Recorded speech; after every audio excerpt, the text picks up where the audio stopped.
Hello Tarot fans, welcome to another edition of Blue Sicx Tarot. I'm your fantastic host Blue Sicx. Thank you very much for watching. Now, during the recording of this video, it's actually Guy Fawkes night, so any sounds you hear outside of explosions and banging sounds, that will just be fireworks. So, relax, no one's being shot. At least I hope not. But without further ado, it's been a while since I've done a little card review, so I picked up this lovely deck. That is an Italian named deck, so I'm not even going to attempt to read it. However, it is brought by Reveiw, so please Reveiw, notice me, I guess. You do good decks. They're my favourites. So anyway, without further ado, roll on that intro.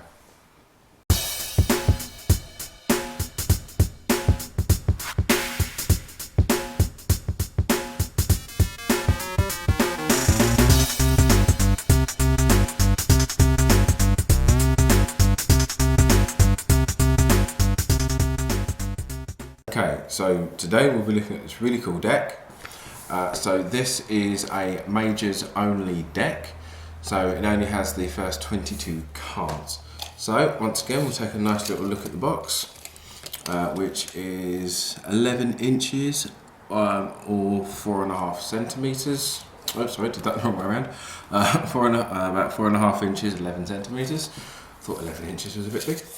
And 6 inches or 15.5 centimeters. It's been a very long day. So, the box itself, so this is the Justice card on the front, and on the back you just have a nice little display there, just showing you a few of the cards and like a brief description. Now, with most of these decks there is a book, and this book basically just contains a very short description of each card in these various languages. So there's nothing. So this book doesn't really contain a lot of information outside of stuff you probably already know if you are yourself a card reader. So onto the cards themselves. So first off, this we have the full. So we have a bit of what appears to be Hebrew in the corners here, and the element or sign of which it's connected to. A tiny bit there. So the cards themselves, once again, standard card stock for Reveiw. So we've got about 3.25 inches, and we've got 6 inches or 15 centimeters. So the card stock's quite nice. Slightly thicker than standard, but then as they are a major deck, as they're just full of majors, they can get away with the deck being just a little bit thicker. The nice pattern on the back here, I think looks quite nice. So this is kind of like a dark blue grey sort of look. The light pool doesn't pick it up too well. So the cards themselves, so we have the full here. So it has like some feathers, appears to be like of an African descent. Throughout the deck, the different people are from like different areas, so that's quite nice. And you also notice there's nothing written down saying the suit or the name of the card, it's just the number. So here we have the Magician. I like the Magician in this, as his cloak here also matches with the table. So it does have there's a lot of interesting angles that this deck brings out. But I do like the design, like top hat, wand. You've still got the sword, chalice, even a dice there. I think it's quite nice. Next we have the Empress, the High Priestess, and not slightly similar to the classic, but not exactly. Got a nice little drape at the bottom here. Her holding a book which appears to have an image of the two pillars of S and M with the thing in the middle. So they are kind of referencing the classic version. Of course, we've got the number at the bottom here. Next, we have the Empress. Now, this is slightly different to most, as the Empress is facing forward. She tends to might face off center or slightly to the left. But she kind of has more of a There's a lot more regality with this one, rather than just like a woman in the Reveiw, where she's just more a woman in a nice garden. But you still have the shield and scepter here. So next we have the Emperor. So he has his orb there and a Triton by the looks of it. However, the reason this kind of threw me off is he's sitting in a particular direction to the side rather than off to the side or in the middle. So I did think that was a bit strange compared to the Empress. But I do like his head crest there, it's quite cool. Next we have the Hierophant.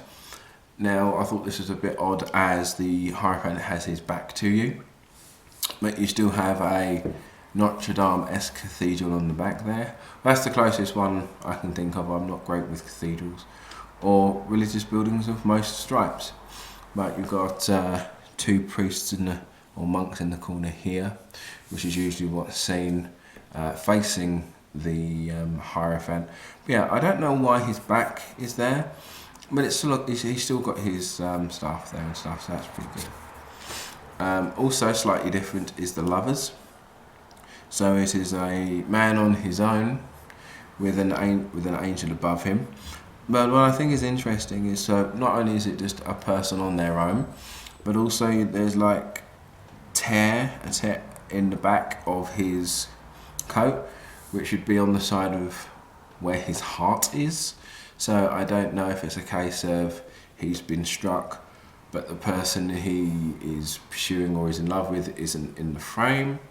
It's a very interesting design choice for that. Next we have the Chariot. Now traditionally the Chariot tends to have two different colour horses.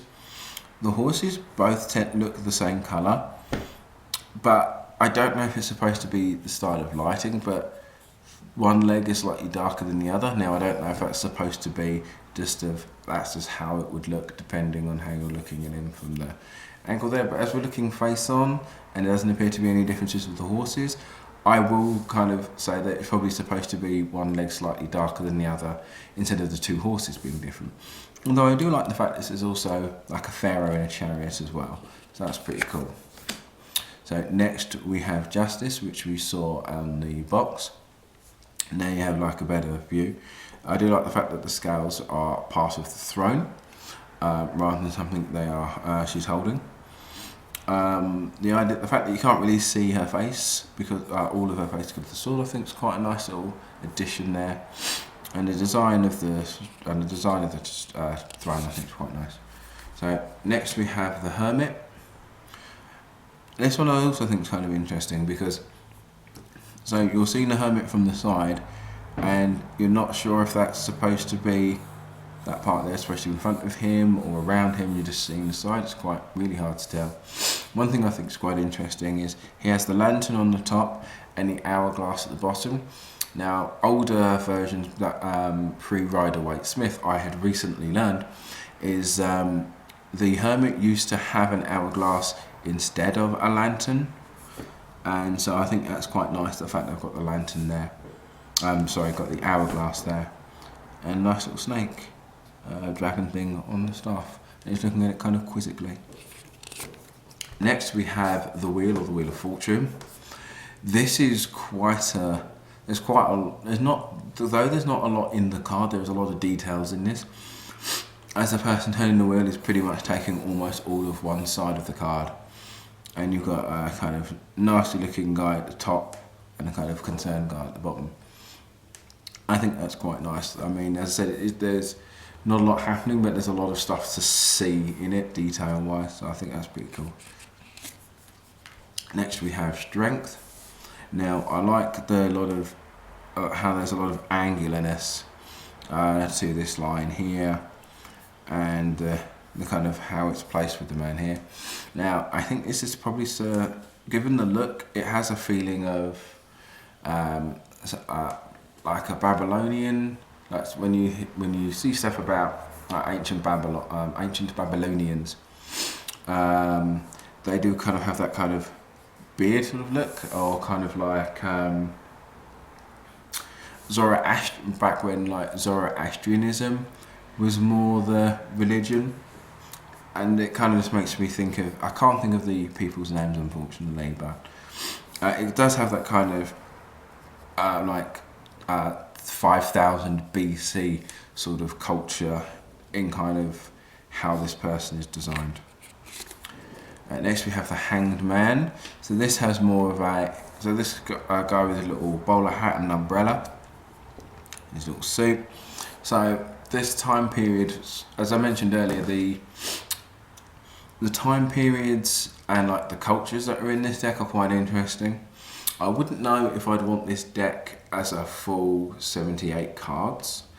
That would feel like there's a lot of work, but then because there is a lot of work and artwork done in detail with these, I'd imagine it would be quite a big project, and like the deck would probably be like 40 to 50 pounds, whilst this was about 15.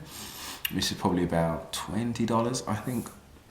I mean, hell, current exchange rate, £15 would be $2. But I digress. I do like the statues on the side there as well, kind of Romanesque statues there. Next we have the Death card. I like the fact that it's just a bit of hip bone there, foot bone and arm bone. I'm not a doctor, so I couldn't tell you all of them. But I like the fact you barely see a skeleton and you see more of the robe.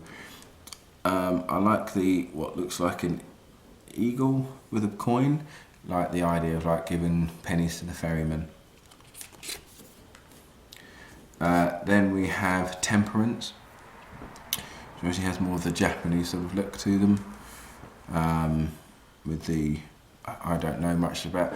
I'm a very bad anime fan. I should probably know most of the description. But she's wearing a kimono, paper umbrella. So I'm not quite sure of the name of the what she's wearing out. But the fact it's to the side, you don't see much details of her face. I think it's kind of interesting. Yeah, this is kind of one of the standout things for this deck, and the idea that you don't get to, there's a lot of detail in stuff you wouldn't necessarily see detail in. Next we have the Devil card, and what I think is quite interesting is the fact that he's on a plinth with two heads. That's the man and female that are chained to the plinth. So not actually any people actually there, but it still has the symbolism there. I like the fact his wings are so large they're reaching down to the bottom. His kind of slightly twisted features, his elongated neck, his curled horns, that's pretty cool. I like the fact it's got an ankh. I'm always a fan of the old ankh, even though I don't get to wear mine anymore, only because the ring broke. But I like this cloven hooves there. It's really cool design for this Devil card. Next we have the Tower. Now this feels more like a reference to the Tower of Babel rather than anything else, but then that's just the feeling I'm getting from this. But obviously you don't see the strike happen, but it looks more like it's being faded away from the top by the command of someone here. Next we have the Stars, which I think is really nice. She's kind of designed really well. I like the fact one of the jugs of water is pouring out of the card.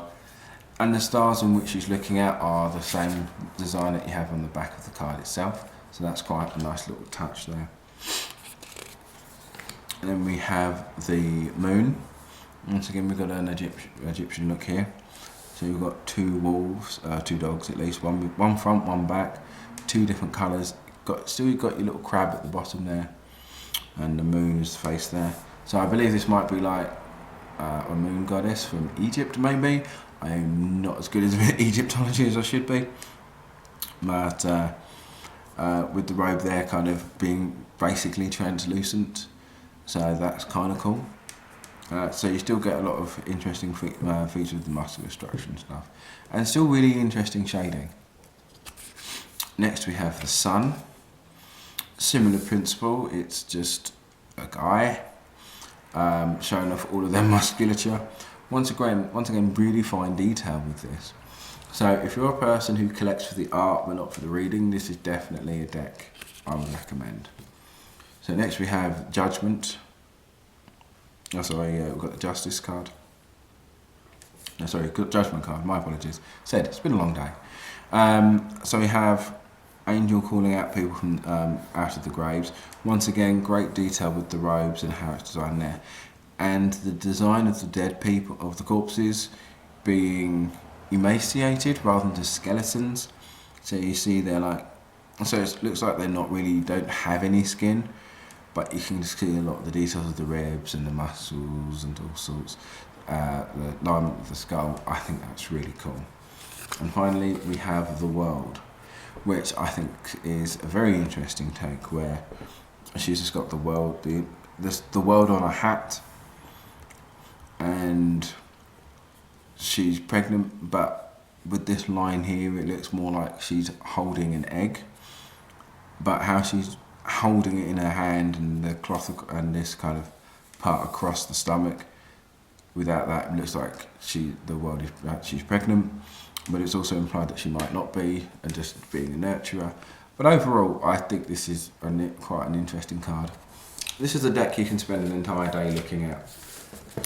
So we'll do the quick. It does not spread too well, so it is a bit lumpy.